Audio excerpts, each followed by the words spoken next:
Pinayuhan ni Senate President Francis Escudero ang kanyang mga kasamahan sa Senado na iwasan muna magkomento sa impeachment case laban kay Vice President Sara Duterte. Si Daniel Manalasta sa sentro ng balita. Daniel?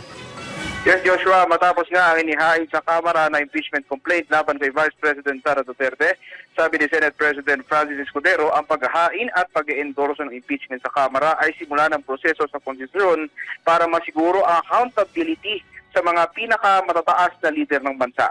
Dahil nga sa mga development, Joshua, hinimok muli ni Escudero ang mga kasamahan sa Senado na iwasan muna ang pagkomento tungkol sa mga alegasyon na nasa reklamong impeachment.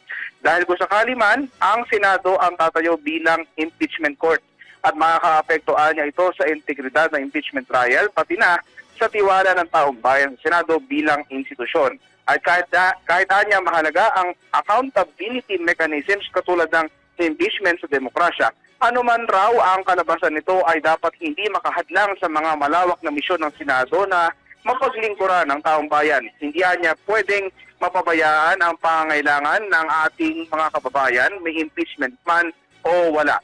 Pagtitiyak ni Escudero na nakahanda sila na tugunan ang kanilang mandato na may integridad. Joshua? Maraming salamat, Daniel Manalastas.